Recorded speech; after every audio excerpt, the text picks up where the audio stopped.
Welcome to the first episode of my new series, Character Analysis, where I take a certain character from a video game series and analyze their evolution throughout the franchise in terms of appearance and especially personality. Let's start with one of the main protagonists in Resident Evil, Chris Redfield. Chris Redfield is an ex-STARS member and along with his longtime partner Jill Valentine, is one of the founding members of an anti-bioterrorism organization, the BSAA. He's also the older brother of another Resident Evil protagonist, Claire Redfield. Chris joined the United States Air Force when he was about 17 years old. Not only did he fly fighter planes, but he was also great in hand-to-hand combat and a phenomenal marksman. Although he was a great asset to the team, he frequently argued with his superiors and eventually left. Later, his old friend Barry Burton asked him to try to join the recently founded STARS unit in Raccoon City, to which he agreed and was accepted immediately. Everything changed in July of '98 when Bravo team disappeared during the middle of an investigation in the Arklay Mountains. He and his partners from Alpha team, led by Albert Wesker, went to look for their missing compatriots but were suddenly attacked by flesh-eating dogs, which led them to a mysterious mansion in the middle of the forest for refuge. With the help of Bravo team's medic, Rebecca Chambers, Chris manages to uncover the truth about these incidents and discovers that the weird creatures found in the mansion were the product of bioorganic weapon experiments conducted by the Umbrella Corporation, and that Albert Wesker is actually a traitor, having worked with Umbrella before joining STARS. After escaping by helicopter with Jill, Rebecca, and Barry, Chris went to Umbrella's HQ in Europe in order to finish their wicked schemes. That's when he found out that his sister was searching for him and was being held prisoner in Rockford Island since Chris was a wanted man by Umbrella and they suspected that his sister was trying to help him. When searching for clues about his sister's whereabouts, however, he found out that she was in an Antarctic research lab. He then immediately made his way there via jet and finally found her unconscious in a replica of the same mansion from the Arklay Mountains incident. After fighting both the now mutated Alexia Ashford and Albert Wesker, he fled with his sister from Antarctica and promised that they were going to stop Umbrella once and for all. After successfully terminating Umbrella in 2003, Chris and Jill founded the BSAA to fight rogue researchers that started to develop altered versions of the virus originally created by Umbrella. One of their missions was to eliminate their old leader, Albert Wesker, who was now infected by a sample that gave him superhuman abilities. Wesker wanted to be the god of a new world and needed to be stopped. Chris and Jill found him in the Spencer estate, and to save her partner, Jill sacrificed herself, making Chris feel guilty of her death, and with the only intentions in his mind, to destroy bioterrorism for good. During a mission in Africa with his new partner Sheva Elamar, he found out that Jill was still alive and she was being controlled by Albert Wesker. After a long fight, he killed him, finally achieving his goal and recovering his partner in the process. But things didn't get better though, since he lost his squad a few years later to a woman named Ada Wong. And after recovering from amnesia, he and his partner Piers embarked on a mission to avenge their fallen comrades. Chris is the main character that appears in most games since his debut in '96. He appears in the original Resident Evil Code Veronica, both the Chronicles spin-offs, Resident Evil 5, Revelations, and more recently 6. He also makes appearances in other spin-offs and in extra modes in a few games like Resident Evil 2 and the second Revelations. Chris has a very close friendship with his partner Jill Valentine, a person he would give his life for, and takes civilian safety very seriously, being that the reason that made him argue with his superiors back in the United States Air Force.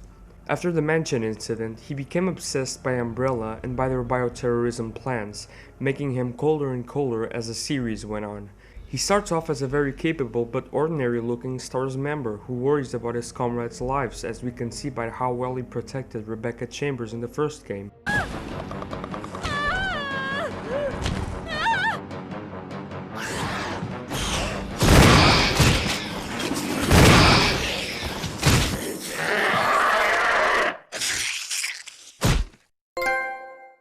Rebecca. Chris! You okay? I didn't mean to get you worried. We can't stay here any longer. We have to get to the others and find a way out of here. You with me? Yes. Then I'll go ahead. Until then, Rebecca, you're on your own. Stay cool and use your better judgment. Got it? I can handle myself. Good luck. But since Resident Evil 5, he has become somewhat of a Terminator. He became very buff with huge muscles and strength that would put Arnold Schwarzenegger to shame, especially when he punches a boulder and successfully takes it out of his way during the final fight with Wesker. But there is a trait that is very admirable in Chris though, even during these ridiculous moments, and that is his determination and value of friendship, saving both Jill and Chev in Resident Evil 5.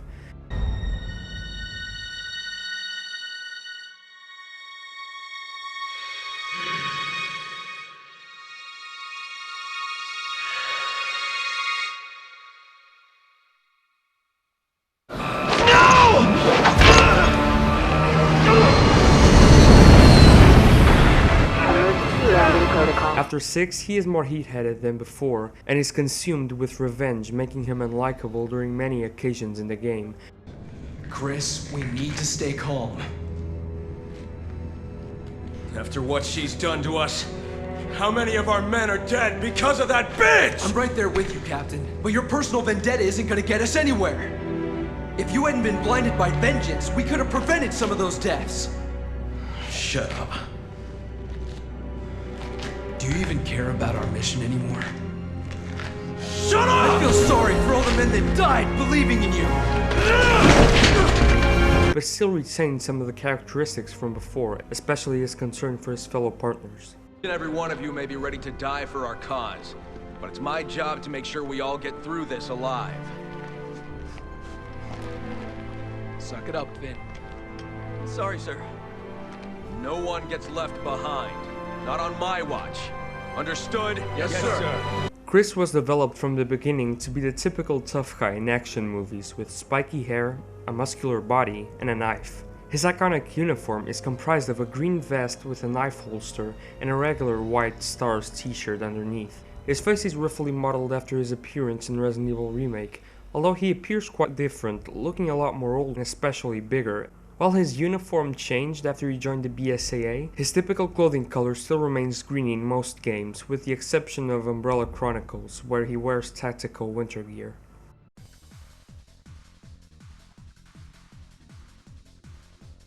Chris and Claire might actually be orphans, since they were mentioned in the file in Resident Evil Revelations 2 as the Redfield orphans. This is probably why Barry was so close to Chris, maybe even serving as a father figure to him.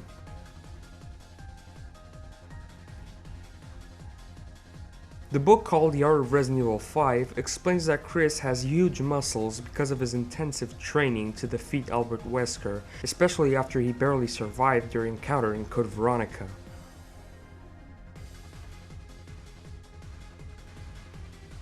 If you use an alternate costume in Resident Evil 1, you'll see Chris wearing a jacket that says Made in Heaven on the back. This is a reference to Queen's album released in '95 with the same name. In conclusion, Chris is a strong-willed soldier who cares about his partners and human lives above everything else. He may appear cold at times, but his intentions are in the right place. Fans' opinions are mixed about the route they took with the character, but he's still a pretty decent protagonist nonetheless. If you want to see more character analysis, please do subscribe and expect more content soon. Thanks for watching.